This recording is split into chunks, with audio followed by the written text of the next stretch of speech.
Isang mapangwasak na apoy ang gumimbal sa isang high-rise public housing complex sa kalagitnaan ng Hong Kong, na siyang pinag-uusapan po ngayon dahil sa kung paano nito, yan kitang-kita natin kung paano niya lamunin ang higit so far sa 94 na katao at maaaring dumami pa ito. Sabi nila na sa loob daw ng 60 plus years, ito na raw ang pinaka mapanganib o deadliest na pagkasunog dito. Bukod sa mga nangamatay, daan yung mga tao na nawawala pa.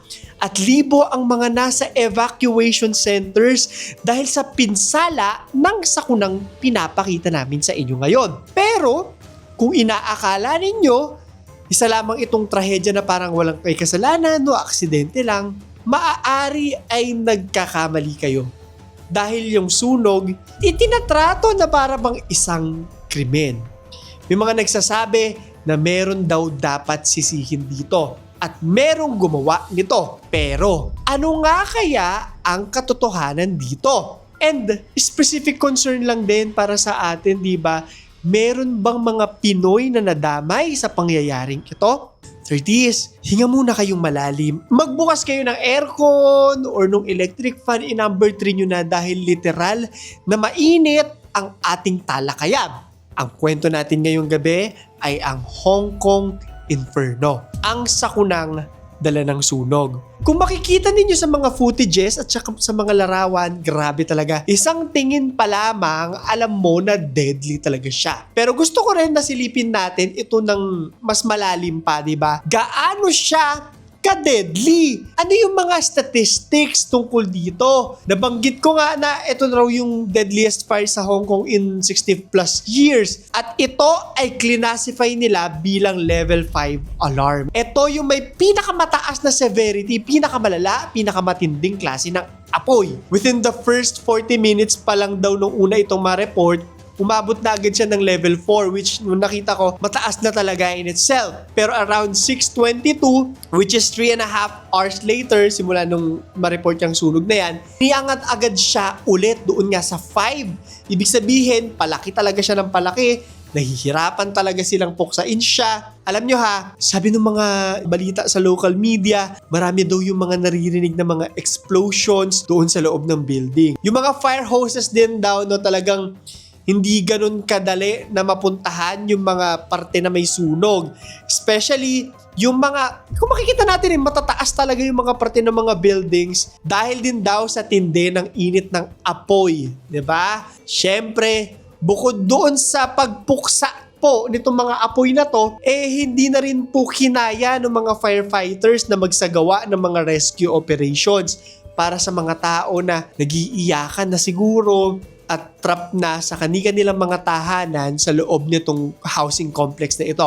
Ayon mismo sa Director of Fire Services na si Derek Armstrong Chan. Bukod sa 767 firefighters, meron daw na 128 na fire engines, 57 na mga ambulansya, at 400 pa na mga pulis ang deployed. Ganun kalaki yung scope niya. Ganun kalala yung apoy. Paano ito nag-umpisa? Sabi nila na nag-umpisa ang apoy doon sa Wang Fuk Court, na isa sa pinakamalaking housing complex nga dito sa Tai Po District ng Hong Kong. 14:51 local time o 2:51 ng hapon po nagsimula yung apoy. Ngayon itong Wang Fuk Court po, meron siyang 8 tower blocks. Kung makikita natin sa mga larawan, may mga layouts pa yan online At lahat po sila 31 stories high. So, mataas po talaga yan. Hindi maganda yon, no? Mahirap yung sitwasyon pag may apoy dun sa taas. Especially yung sitwasyon ng mga gustong mag-evacuate. Mahirapan sila kasi yung apoy pataas yan 7 sa mga building na ito ay naging apektado nung apoy. Itinayo raw ito noon pang 1983. Matagal-tagal na siya. Sabihin natin medyo luma na rin siya, no? And at the time of the fire, currently under renovations daw ito kasi may history siya na kailangan ayusin. To give you a scope kung gaano karami yung mga tao dito sa buildings na ito. Itong complex merong 1,000 984 apartments. Ang dami po niyan. Isipin mo, may tigi-tigis ang pamilya yan. At merong around 4,600 residents. Ayon sa isang census na ginawa noong 2021, maaari ay mas marami pa siya ngayong 2025. Halos 40% raw ng mga nakatira sa Wangpo Court. At ito yung nakakalungkot dito ha, at least 65 or mas matanda pa. Ayon din yun doon sa census na nabanggit ko kanina. So hirap po itong mga taong to. Hindi na po makakatakbo agad. May mga iniinda na. And you could just imagine the disaster. I think worry natin lahat yan, di ba? If may mga mahal tayo sa buhay na medyo matanda na po, no? Kung magkakadilubyo, kung magkakalindol, paano sina lolo, sina lola, or yung mga magulang natin na medyo, aminin na natin, medyo matanda na, mahirap po talaga. Sila yung una natin pupuntahan talaga, di ba? Pag may nangyayari. Marami raw sa mga ito, dito na nakatira, mula pa nung itinayo itong mga gusali noong 1983. Nakakalungkot ang misteryo ng apoy. To make things clear, hindi pa po talaga alam o konkreto or isa pang misteryo kung paano talaga nagkaroon ng apoy, di ba? Pero may mga updates na tungkol dito na i-discuss natin ngayon, Deb. Sabi sa mga preliminary investigation na parang may mga kakaiba daw, no, doon sa rapid spread. Parang ang bilis daw masyado. Parang may nangyayaring unusual. Ito yung mga words po nila, no, kung babasahin niyo yung mga articles. Sabi ito mismo ng Security Secretary ng Hong Kong. Alam nyo, I think miski sa atin, no, sa amin pa lang, hindi na ako magbabanggit, pero may mga occasions po talaga na may sunog, tapos may something na hinihinala ang lahat, na hindi natin mapatunayan, syempre, pero parang alam natin na may mali na nangyayari dun sa apoy na yun. Hindi ko alam kung ganito rin yun sa kanila, no, pero definitely sa atin, merong ganyan. Anyway, sabi ng mga pulis na meron daw mesh material at mga plastic sheets sa labas ng mga building na parehong pinaniniwalaan na hindi fireproof. For some reason din, may mga natagpuan daw ng mga styrofoam sa bintana ng mga building. At maaaring ito, kasama yung mga construction materials, ang maaari na naging dahilan kaya mabilis na kumalat ang mga apoy.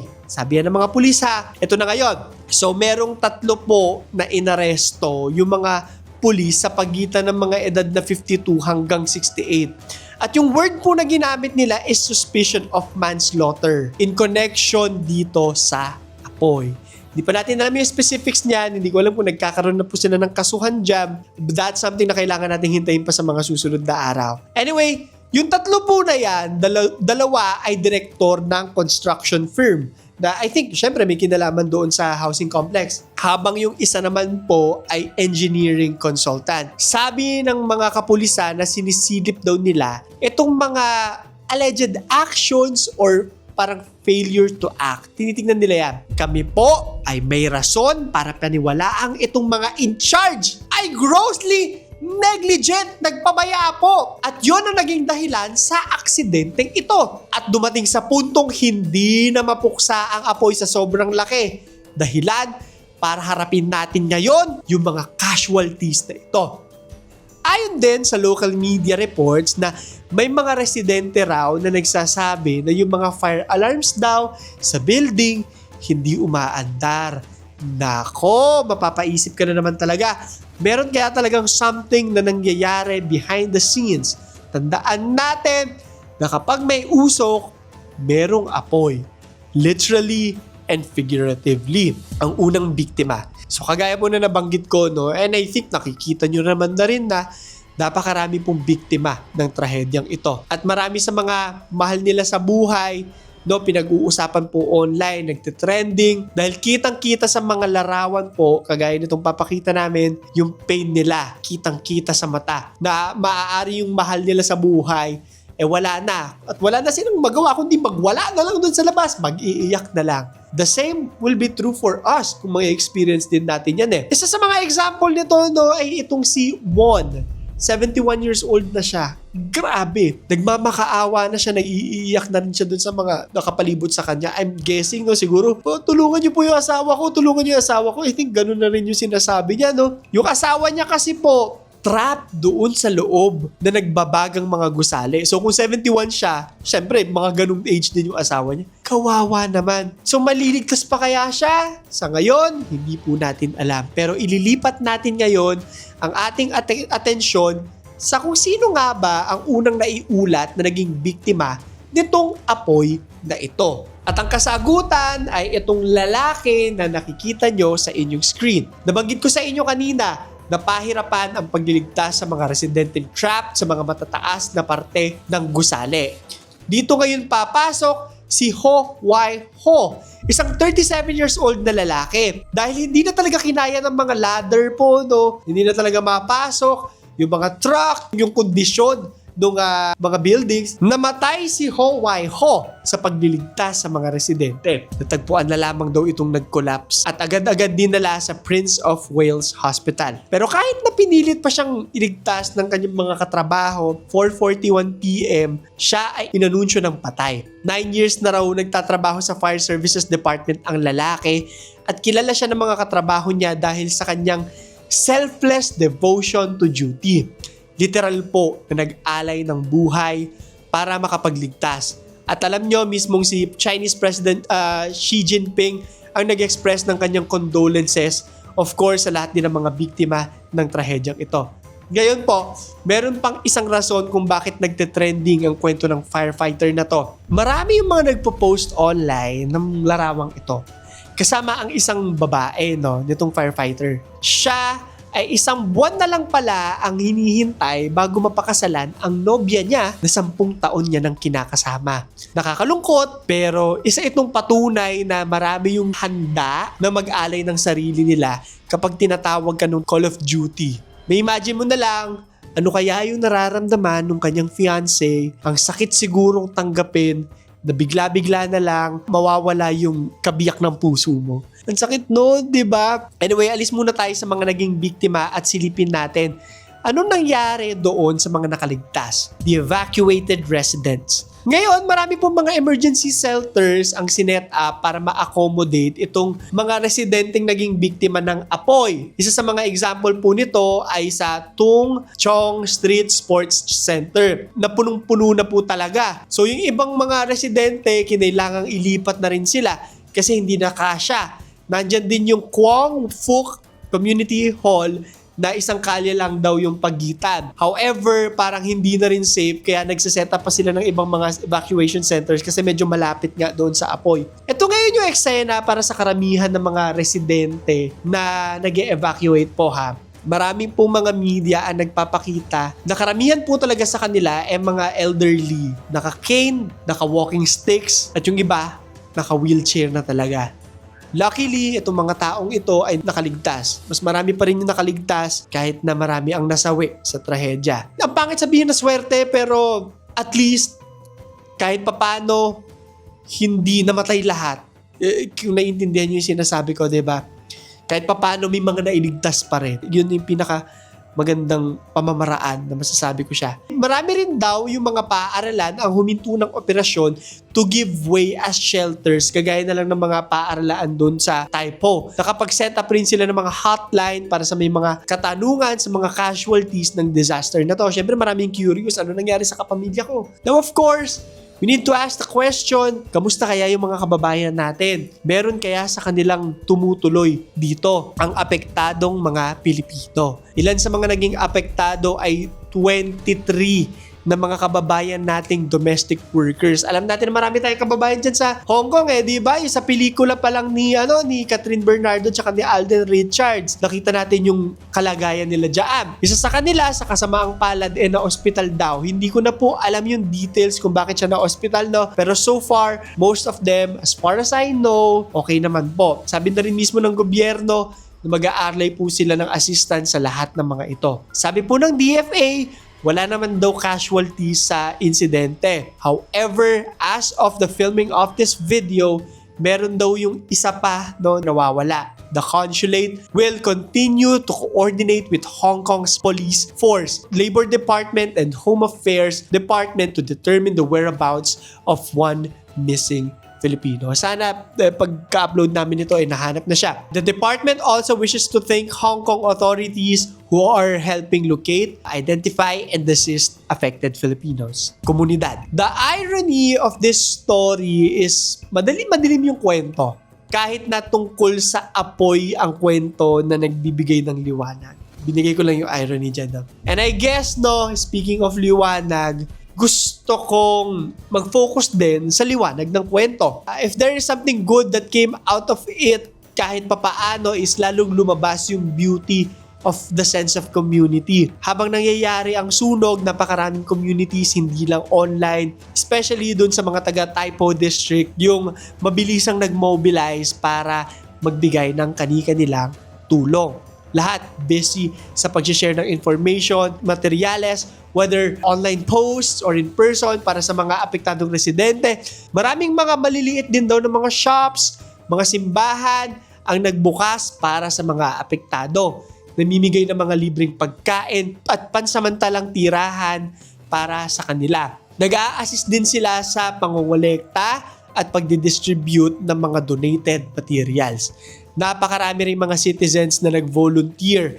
Karamihan halos hindi na natutulog, especially yung unang gabi nung pangyayari, 'di ba? Kanya-kanya silang pag-drive kung saan-saan para mangolekta ng tulong, maghatid ng mga donations, and online gumagawa rin sila ng mga safety lists para mapagaan yung loob ng lahat ng mga nangangamba kung may nangyari ba sa mga kamag-anak nila. Bukod sa safety lists, syempre ay updated din sila doon sa listahan ng mga missing persons na aktibo nilang hinahanap. I think hanggang ngayon yan. And naiiyak po ako dito, pero nakita ko na hindi lang tao yung mga pinilit nilang mailigtas, kundi yung mga hayop rin. Mula sa mga aso at mga pusa, may nakita ako na may mga nagligtas pa ng mga pagong. Grabe. At nakakatuwang isipin na sa panahon kung saan hahamunin tayong isipin lamang yung ating mga sarili, may mga taong nagligtas sa mga nilalang na hindi kayang iligtas ang kanilang mga sarili. Reaksyon ng mundo. Umabot sa buong mundo ang kwentong ito at marami sa kanila ang nagbigay din ng tulong. Kagaya na lang ng SM Entertainment ng South Korea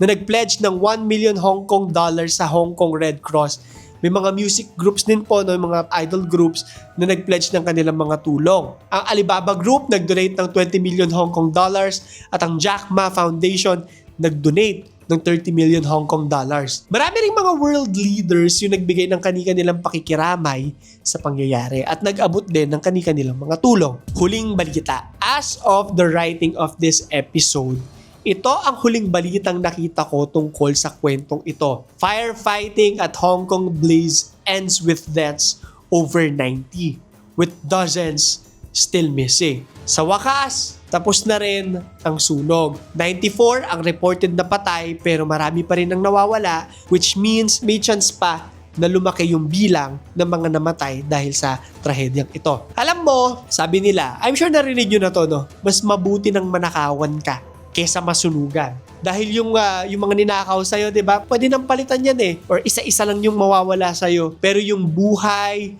yung mga memories mo ng isang lugar, yung tahanan na ilang taon mong pinaghirapan, inipon, tinirhan, wala na pong kapalit yan. At malilimas talaga yung gamit mo pag sunog talaga ang usapan. Of course, that's not saying na mabuting manakawan ka, diba? Pero pag sunog kasi, kumpara sa nakaw, lahat talaga mawawala sa'yo. At hindi lang yung gamit mo, maaari din itong puksain yung gamit at buhay ng mga katabing bahay mo. Kaya ako meron pong isang leksyon sa trahedyang nangyari sa Hong Kong. Mag-reflect tayo sa sarili mismo natin. At huwag nating hayaan na may mangyari sa sarili natin mga tahanan bago tayo mag-umpisa na mag-ingat. Mag-check tayo ng mga wiries, Mabuti na yan. Istorbohin natin yung sarili natin. Ipacheck natin. Magpalit tayo ng mga appliances na alam nating sira na, nag-i-spark na, tapos ginagamit pa natin kasi nagtitipid tayo. Tanggalin na. Huwag din tayo magkumpul-kumpul ng mga extension cords. Ganyan. Huwag mangialam sa kabitan ng mga kuryente, lalo na wala naman tayong alam dyan, di ba? If off yung mga gamit natin bago tayo umalis ng tahanan. At higit sa lahat, alagaan ang espasyong tinitirhan natin. Kasi ito yung unang proteksyon po natin at ng mga tao na mahal natin sa buhay. Kung buhay at kaligtasan ang nakataya, hindi na dapat tinatamad, hindi dapat tinitipid, at hindi rin dapat mamayana. Sa susunod na lang, minsan ang isang maliit na piraso ng pag-iingat, siya pa mismo ang makakapagligtas sa buong pamilya. Hinga muna tayo malalim, mag-like, subscribe at notification bell. Gusto ko lamang din po na i-promote ang aking travel channel. Marami po akong mga experiences dyan na gusto ko ipakita sa inyo. So kung gusto nyo pong magbanlaw, matapos nyong manood dito, itag nyo rin po ako sa Instagram ng mga stories ninyo. Na-enjoy ko po lahat ng mga tinatag nyo sa akin. Kapag nakikita ko na invested kayo sa mga kwento ko, pakita nyo sa akin yan. At pagkatapos nyo gawin yan, punta na kayo doon sa aking travel channel na Klaro sa Plala para sa kakaibang side ng aking buhay. Anyway, ito yung ating katanungan. Naranasan mo na ba o na isa sa mga mahal mo sa buhay ang masunugan? Gaano to naka-apekto sa'yo o sa kanila? Ikwento mo sa ilalim. So yun lamang po. Ito si Claro III at ito ang aking kwento.